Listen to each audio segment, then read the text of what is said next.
So to sum it all up or whatever, whatnot, Perry and Henry were best friends. I dated two best friends, not at the same time, but I dated one best friend. I dated Perry first, and then I ended up going with his best friend, which I kind of think it stirred them away from each other in a sense or whatever, whatnot, by you dating his girlfriend after he dated or whatever or not. Because Perry wanted to go back out with me or whatever, but I had to let him know that I went with Henry, and that was really the last I heard from him when he found that out or whatever, whatnot. Then Henry ended up getting beat up by Derek and losing his girl or whatever, and I've been with Derek ever since. And we went to high school. I got my heart broken when it was this girl named Marche. We were okay, cool, cordial, I guess you can say. Um, I just remember her always being in my face or whatever, or speaking to me, her and Carrie and Glenda and stuff like that. Like we clicked or whatever, whatnot. To find out through Glenda, when her and Glenda got into it, that my boyfriend had sexual relations with that woman.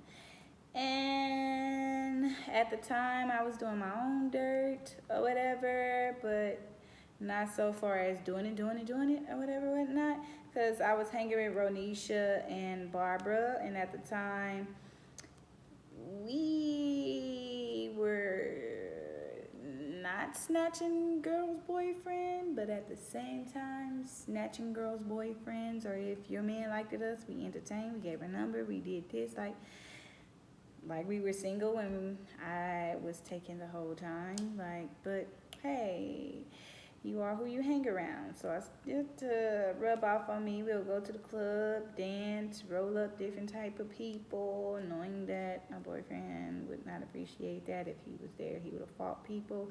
But good thing he really never found out about it. Well, he probably knew about it, but it wasn't that big of a deal for him or whatever. And so yeah, hanging with Ronisha, she was hanging with this boy named Rashawn, where she was on and off dating this boy named Rashawn or whatever, whatnot.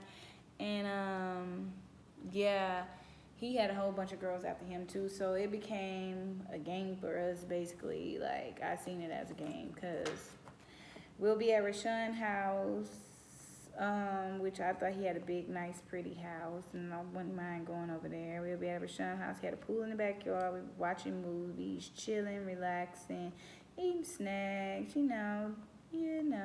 I'll be entertaining his friends while he, in the back room with my friend or whatever. So I click with boys easily, so I have a lot of male friends versus females friends. For whatever reasons, females are somewhat intimidated by me or whatever, or either just don't like me due to what they heard or what they think they know about me. But to each his own. It doesn't. One monkey don't stop this show or whatever. And so yeah, we used to be over there. We used to chill. We went over there a bunch of days. My boyfriend really did not like the fact that I would be going to a whole nother nigga house, but at the same time, he would be going and doing what he did with his best friend Willie, and he'll be at this girl house, that girl house, or we with this girl, that girl, and all his excuse was, Willie brought me over there. I was with Willie, man. That's Willie's friend. Willie this, Willie that, Willie this, that, and third. Because my first, so when it did word get around, ended up them doing it and all this stuff or whatever, whatnot. When word did get around, I had confronted her first. I would not ever do this shit again, and not even, no, I'm not confronting no woman. She's not in a relationship with me, but for whatever reason, I confronted her first. I asked her, and when I asked her, she sounded like she was on the phone crying. I kid you not. Or either she had just woke up. I don't know what it was, but it sounded like she was crying. I don't know if she was literally crying, or I don't know or maybe that's just how she sounded over the phone. I don't know. But she basically explained to me what happened, and it was too big, it hurted, and all of this, that stuff stirred, so they really didn't get to finish and get no nuts and none of that. And so that didn't faze me. The fact that he actually did it. So Y'all, I told y'all I was at Old Buddy house. One of the times of me being at Old Buddy house, Peanut had just ended up losing his virginity or whatever the case may have been. He had just ended up losing his virginity, and Rashawn, he was a player of many ways. You know, he had a bunch of girls, did a bunch of things. You know, so Peanut was just, you know, unexperienced. So he came in, I'm watching SpongeBob, and he told, Rashawn says he's finna eat Renisha out with ice or whatever. And Peanut says he ain't ever ate a girl out with ice or whatever or whatnot. And I'm just letting it be like, okay, like, it got nothing to do with me. And so, I don't know, I don't know if Peanut asked me or if Rashawn asked me. I don't know who. I think it was Peanut because Rashawn asked me. But Peanut basically asked me, could he eat me out with ice? And who's gonna turn head down?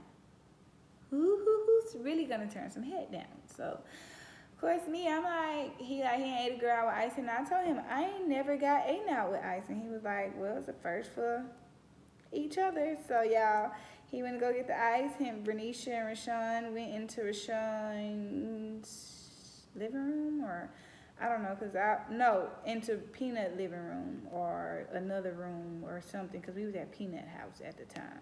We went at Rashawn house this time. We was back and forth between Rashawn and Peanut house, but at this time we were at Peanut house. And so, you know, me and Peanut was in his room, and he was doing what he was doing while I was watching SpongeBob. Y'all, the funniest part of it all, Ice Cube fell, and it went to my butt, and he basically got it and was like, I'm not putting that back in my mouth. I'm not, that's your ass, or whatever, whatnot. So it was funny because we both laughed in the midst of it all. Like, it was funny.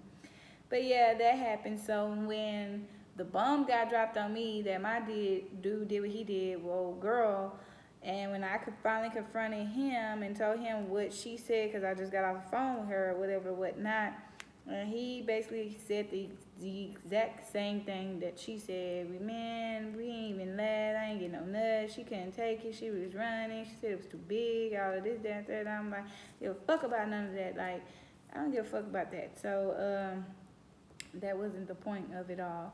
And so, what happened?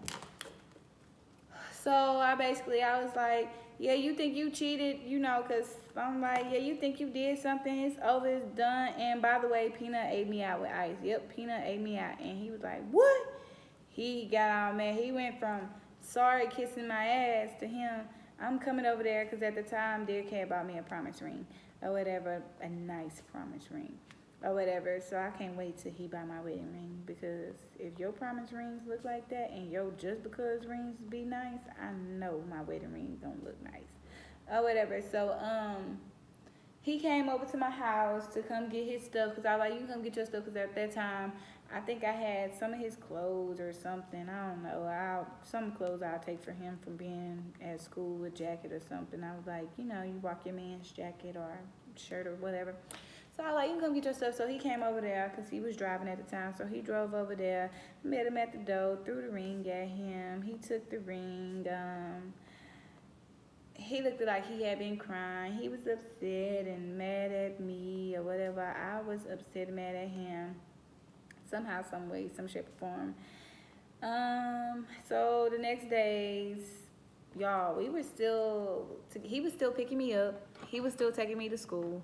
He was still doing for me. And we parked behind the school because he didn't pay for a parking space to park in the school. So we parked behind the school or whatever or whatnot. And Peanut and them so happened to be parked over there too. Y'all, he charged the boy up. The boy was like, she told me not to tell you, which I did. I did tell him not to tell Derek, whatever, whatnot, because why would you tell him, like, or whatever. So, word came about how Derek said he found out was through Farrell, but Farrell said he heard me in the hallway talking to KK, which I highly doubt that I was in the hallway explaining that me and Peanut had relations and he ate me out and all this stuff. I'm smarter than that, so I doubt that that happened. But hey, I charged Pharaoh up. He apologized for snitching on me because I was like, "No, you snitched on me, this, that, and the third. Like, get your snitching ass on. You snitched on me, or whatever." And yeah, so that was that. But me and Derek ended up working through it.